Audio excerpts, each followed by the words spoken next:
Bismillahirrahmanirrahim. Assalamualaikum warahmatullahi wabarakatuh. Kaum muslimin dan muslimat rahimani wa rahimakumullahu taala. Pada kesempatan kali ini kita akan kembali melanjutkan pembahasan nahwu kita. Pada kesempatan kali ini kita akan berlatih isim-isim mansub yang telah kita pelajari. Mari langsung saja. Sebelum kita membahas terkait latihan-latihan terkait isim mansub, terlebih dahulu kita akan mengulang apa saja itu isim mansub secara ringkas. Kita lihat apa tulis. Isim-isim mansub itu ada 12. Isim-isim mansub itu ada berapa? 12. Yang pertama adalah maf'ul bih. Apa itu maf'ul bih? Maf'ul bih adalah korban. Jadi kalau ada korban, maka ketahuilah itu maf'ul bih. Contohnya, Muhammad makan nasi. Muhammad makan nasi. Apa yang dimakan? Nasi. Nah, nasi disebut dengan maf'ul bih. Akala Muhammadun ruzzan. Ini pertama, maf'ul bih. Dihafal, apa itu? Korban. Yang kedua adalah maf'ul fih. Apa itu maf'ul fih? Maf'ul fih adalah kata keterangan, baik waktu maupun tempat. Contohnya, kumtu amamal masjid. Saya berdiri di depan masjid. Nah, di depan ini disebut dengan maf'ul fi.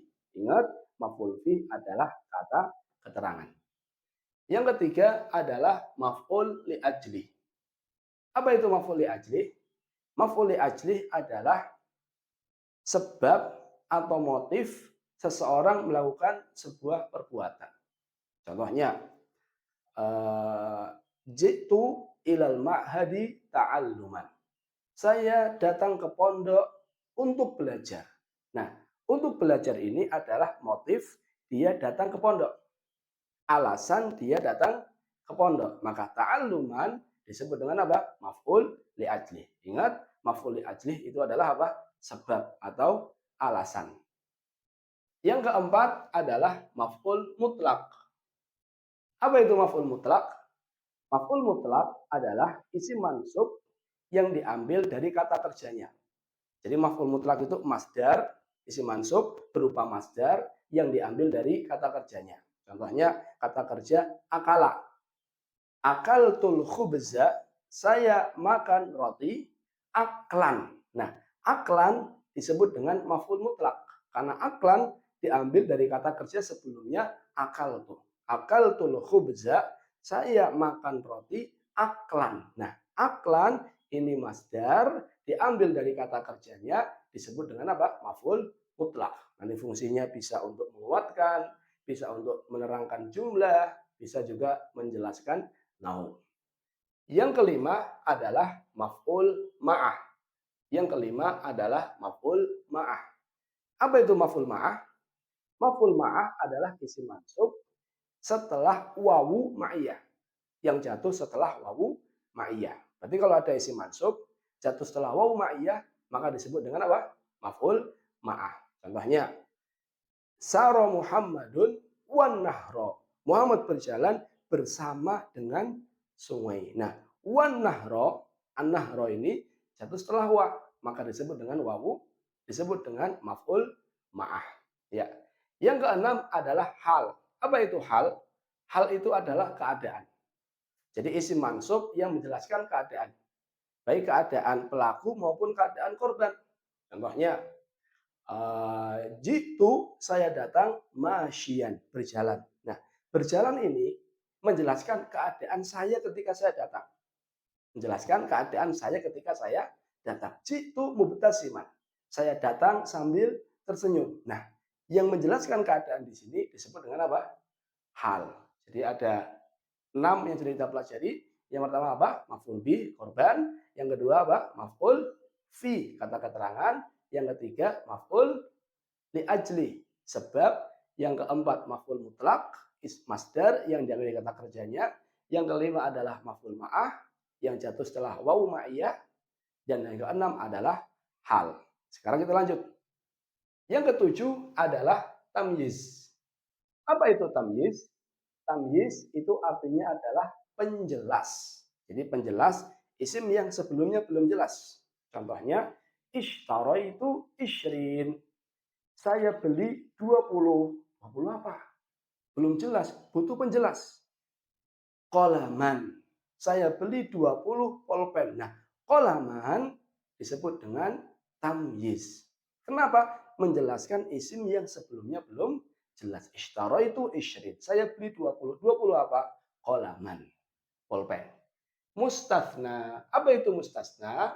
Mustasna artinya adalah yang dikecualikan. Berarti mustasna adalah isim mansub yang jatuh setelah pengecualian.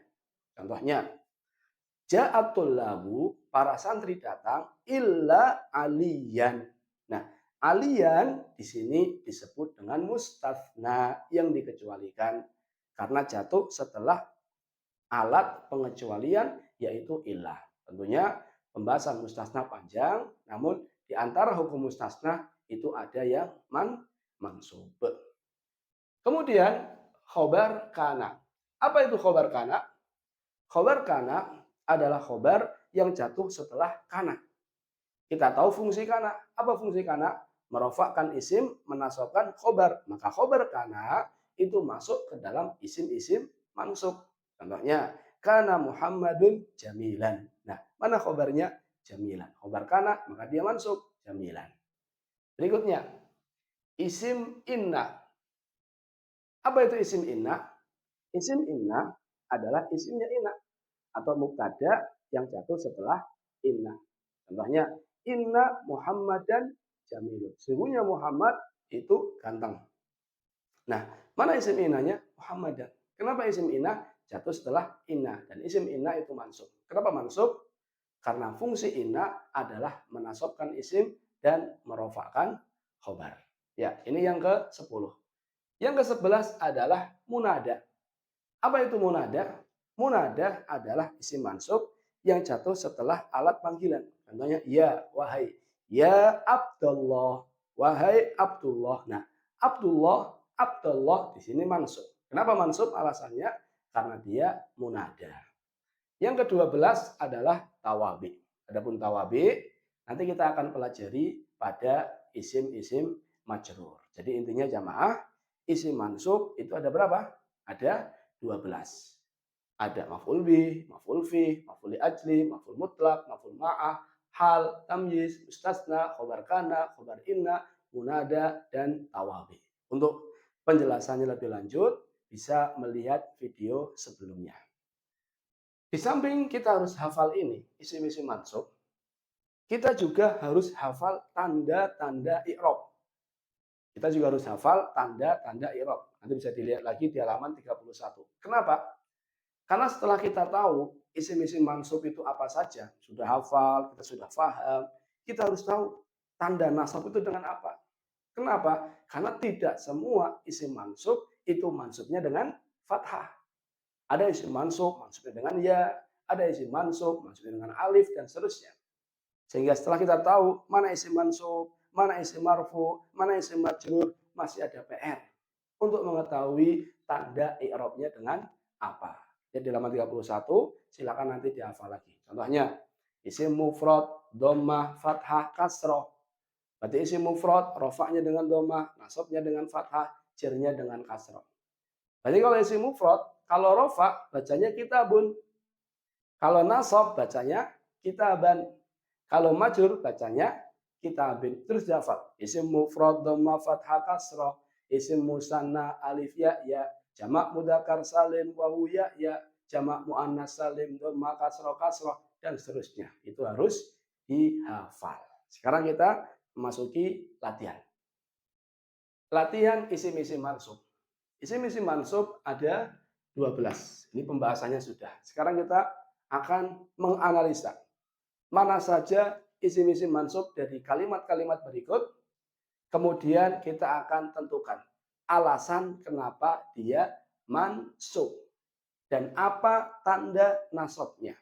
Berarti ada 3 perintah. Yang pertama, cari isim mansubnya. Kita cari mana isim mansubnya. Yang kedua, Alasan mansub. Kenapa dia mansub? Dia sebagai apa kok dia mansub? Karena isim mansub nggak semuanya maf'ul bih. Bisa maf'ul fi, bisa dan seterusnya. Bisa maf'ul li ajli, bisa maf'ul mutlak. Jadi kita pengen tahu kenapa dia mansub, sebagai apa? Kedudukannya sebagai apa? Dan yang ketiga adalah tanda nasabnya. Apa tanda nasabnya dengan apa? Karena tidak semua isim mansub itu dengan fathah. Jadi kita akan fokus pada 3 tugas ini. Kita cari isim mansubnya, alasan kenapa dia mansub atau kedudukannya sebagai apa, dia mansub kedudukannya sebagai apa, dan yang ketiga adalah tanda nasabnya. Kita lihat contoh yang pertama. Dorobtu Zaidan dorban. Saya memukul Zaid benar-benar apa? Saya memukul Zaid dengan sebenarnya. Saya memukul Zaid dengan sebenarnya. Dorobtu Zaidan dorban. Saya memukul Zaid dengan sebenarnya. Mana isim mansubnya? Isim mansubnya adalah Zaidan dan dorban. Saya memukul Zaid dengan sebenar-benarnya. Kenapa Zaidan mansub? Zaidan mansub karena dia maf'ul bih. Karena dia maf'ul bih.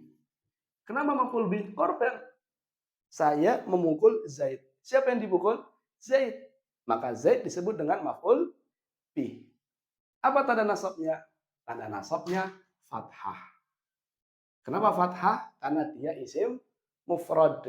Isim mufrad, dhammah, fathah, kasrah. Maka bacanya dorobtu Zaidan. Yang baca dorobtu Zaidun salah. Dorobtu Zaidan dorban. Dorban mansub juga. Alasannya apa? Sebagai apa dia? Dia sebagai maf'ul mutlak. Maf'ul mutlak. Kenapa maf'ul mutlak? Karena dia masdar yang diambil dari kata kerjanya. Darabtu Zaidan dorban. Saya memukul Zaid dengan sebenarnya. Dan fungsinya adalah untuk menguatkan.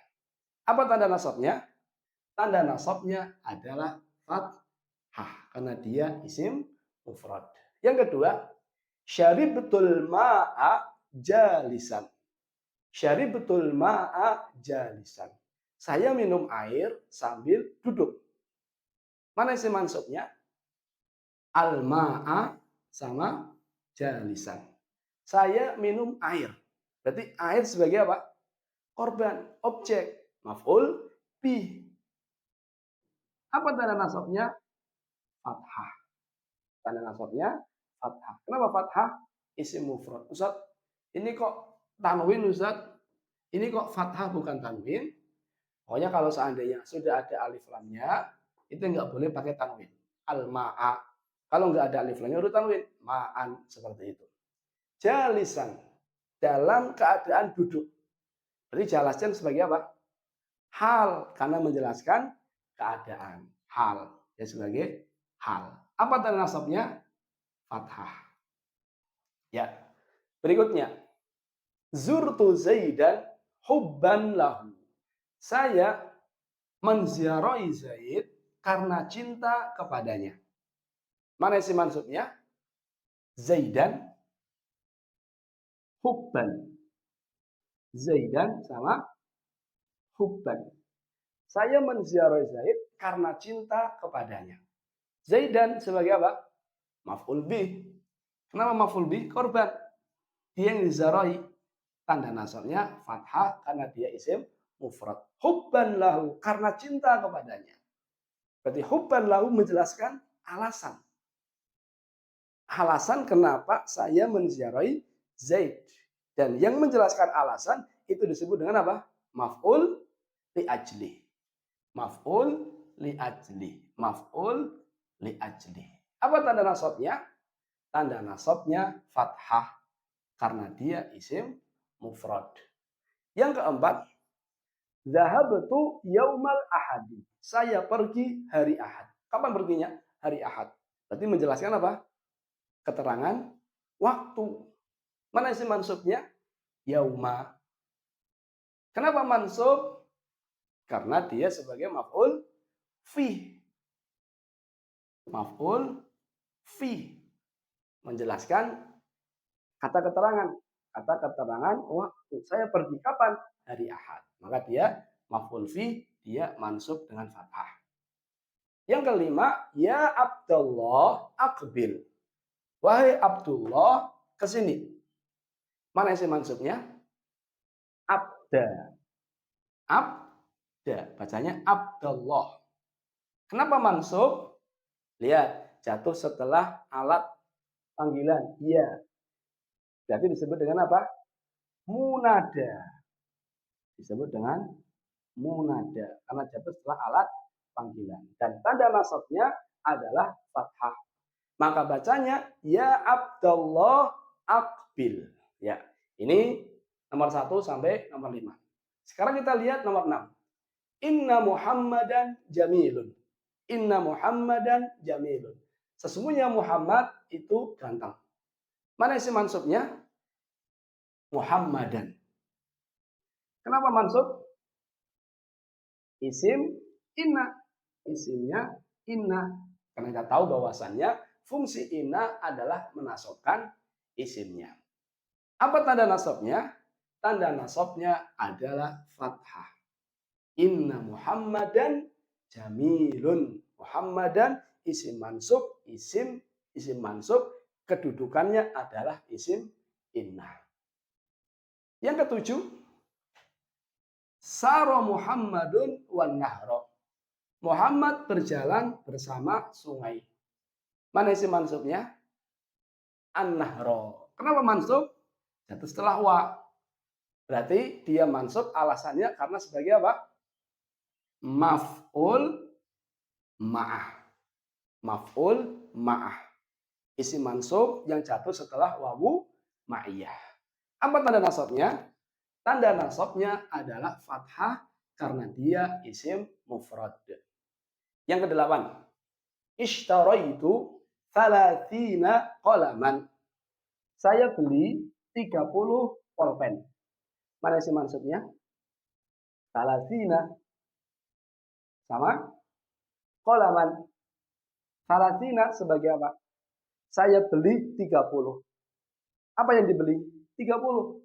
Maka dia disebut dengan maf'ul bi, korban, objek. Apa tanda nasabnya? Ya. Kenapa ya? Karena dia bentuknya seperti jamak mudzakkar salim. Salasina, bukan salasuna. Bacanya salasina. Qalaman. Saya beli 30 pulpen. Kira-kira qalaman dia nasab sebagai apa? Sebagai tamyiz. Kenapa tamyiz? Karena dia menjelaskan isim yang sebelumnya belum jelas. Saya beli 30. 30 apa? Belum jelas. 30 buku kah? 30 pulpen kah? 30 papan tulis kah? Belum jelas. Nah, qalaman fungsinya menjelaskan isim yang sebelumnya belum jelas. Maka disebut dengan tamyiz. Apa tanda nasabnya? Tanda nasabnya fathah karena dia isim mufrad. Yang kesembilan, qabaltu tullaba illa Zaidan. Saya menemui para santri kecuali Zaid. Mana sih mansubnya? Zaidan. Kenapa mansub? Karena mustasna. Mustasna. Kenapa mustasna nih? Jatuh setelah ilah. Apa tanda nasabnya? Tanda nasabnya fathah karena dia isim mufrad. Qabaltu tullaba illa Zaidan. Yang ke-10, kana Zaidun rahiman. Zaid itu penyayang. Mana isi maksudnya? Rahiman. Sebagai apa? Khobar kana. Karena jatuh setelah kana. Dia disebut sebagai khobar kana.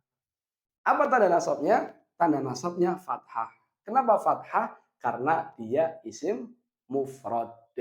Nah, ini latihan dari 12 isim mansub. Saran saya, yang pertama, isim-isim mansub itu harus dihafal. Apa saja, plus dihafal kata kuncinya. Biar ingat terus, maf'ul bi itu korban, dan seterusnya. Yang kedua, harus hafal tanda-tanda i'rab. Yang ketiga, Kalau kita baca Quran, baca hadis, kita cari mana isi maksudnya. Setelah itu kita cari juga kenapa dia mansub. Setelah itu kita cari juga apa tanda nasabnya. Jika belum paham atau jika kita mendapati kesusahan ketika kita berlatih, bisa ditanyakan kepada ustadz-ustadz yang mengetahui pembahasan tersebut. Wallahu taala alam bisawab. Barangkali hanya ini yang saya sampaikan. Terima kasih atas perhatiannya. Mohon maaf atas segala kesalahan. Kita tutup dengan doa kafaratul majlis. Subhanakallahumma wa bihamdika asyhadu an la ilaha illa anta astaghfiruka wa atubu ilaik. Wassalamualaikum warahmatullahi